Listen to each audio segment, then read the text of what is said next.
नक्शा जो है वो पढ़ने वाली तो चीज नहीं जो कहानी याद कर लेंगे। आप बताइए, आप किसी गली मोहल्ला को जाना छोड़ देंगे ना तो धीरे धीरे दिमाग से उतर जाता है। आपको अगर आप बहुत सी चीजों को ऐसे देखे होंगे ना, जहां आप मोहल्ले में रहते होंगे या जो लड़के पटना में रहते हैं या बाहर रह के पढ़ते होंगे, आप कुछ ऐसे दुकानदारों को देखते होंगे जिन्हें शक्ल से पहचानते हैं लेकिन नाम भी नहीं जानते है कि नहीं। और कहीं और मिल जाएगा तो पहचान जाएंगे, एक दुकान तो पटना में था, मुजफ्फरपुर में था, दिल्ली में था। क्यों? आप रेगुलर देख रहे थे। तो नक्शा को भी क्या करते रहना है? रेगुलर देखते रहना है। जो हम यहाँ पढ़ा रहे हैं, आप अपने लॉज में सबसे कमजोर विद्यार्थी खोजिएगा जो पढ़ने में बकलोल हो।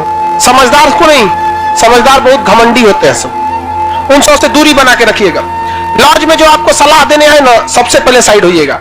बर्बाद और नाकामयाब लोगों की कुछ पहचान है, उन्हें नींद बहुत आती है, भूख ससुरन को बड़ी भयानक रखता है, आराम बहुत खोजेंगे सब। दुनिया का कुछ भी दिखाइए, उनमें उन ससुरों को बुराई दिखेगी ही दिखेगी। जो व्यक्ति आपको कह दिया बुराई करते हुए ऐसे वैसे, वो कभी आगे नहीं जा सकता, कभी नहीं। क्योंकि कामयाबी इतना ज्यादा वक्त कहती है, कामयाबी कहती है तुम मुझे वक्त दो, हम तुमको कामयाबी देने दो। तो कामयाबी में इतना वक्त लगता है कि उसके पास कभी भी वक्त ही नहीं है दूसरे की बुराई करने का। और दुनिया में लोग कहते हैं ना, कामयाब होने के लिए कुछ रास्ते अपनाइए, कुछ रास्ते अपनाइए। सिंपल एक रास्ता है कामयाब होने का, वक्त। मेहनत कुछ नहीं, कुछ मेहनत नहीं, समय दीजिए। समय आप दुनिया में किसी को समय दीजिए, वो आपका होगा। आपको फिजिक्स समझ नहीं आ रहा है, कोई टीचर आपको बिलीव नहीं कीजिएगा ना, टीचर के पास मत जाइए। फिजिक्स का कोई चैप्टर नहीं आ रहा है, ससुराल का 10 दिन तक रीडिंग मारिए। आप 10 दिन बाद उस ससुराल समझ में आए ना आए, लेकिन पूरा बना देंगे आप। तो दुनिया का कोई चीज आपका होगा अगर आप उसे समय देंगे तब। लेकिन आप समय लड़की को दे देते हैं, तो आप किसी चीज में कामयाब होंगे, ये डिपेंड करता है आप उसे कितना समय देते हैं। तो लॉज में जो कमजोर विद्यार्थी होगा उसे क्या कीजिएगा? पढ़ाइएगा, ये समझ के कि आप खान सर हैं। आप ये समझ के नहीं कि आपका लॉज का वो स्टूडेंट है, आप ये समझ के करिएगा कि आप स्टूडेंट हैं। जितने लड़के लाइव पढ़ रहे हैं अपने मोहल्ला में, गली मोहल्ला में क्या कीजिएगा? बताते रहिएगा। सबसे अच्छा तरीका है जिससे फोनों पे बतियाते हैं ना, ओकरे पढ़ाइए। सार्क बताओ तो सार्क हाँ। देखिएगा, तब उधर से फोन करके डिस्टर्ब ना करेंगे।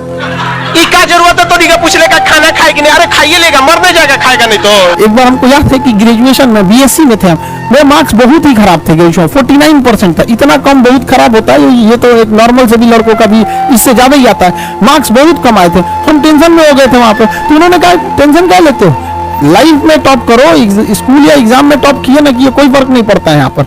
इसलिए किसी भी लाइफ की एंट्री भले खराब हो लेकिन एग्जिट एकदम तगड़ा होना चाहिए। आपका बचपना भले गरीबी में बीता हो, लेकिन आपके माँ बाप की बुढ़ापा कभी गरीबी में नहीं बीतनी चाहिए। और लाइफ में ठोकर लगना तो बहुत जरूरी है, क्योंकि ताश में जोकर और जिंदगी में ठोकर कभी भी माहौल बदल सकते हैं। और बुरा वक्त से कभी घबराना नहीं चाहिए, क्योंकि बुरा वक्त ही बताता है कि लोग क्या थे और हम क्या समझ रहे थे। लाइफ में सबके साथ चैलेंजेस आते हैं, सबके जीवन में कठिनाइयां आती है। कठिनाइयों का आना एक पार्ट ऑफ लाइफ है और उससे जीत कर निकल जाना एक आर्ट ऑफ लाइफ है। सबके जीवन में संघर्ष आते हैं, हम लोग के समय में भी आए थे।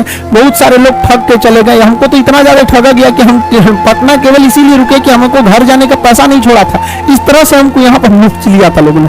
लेकिन हम धैर्य रखे, अपने टीचर से बात की तो उन्होंने काफी मधुर भाषा में बोला कि देखो बेटा, जीवन में किसी को ठगना पाप है, ठगा जाना कभी पाप नहीं है।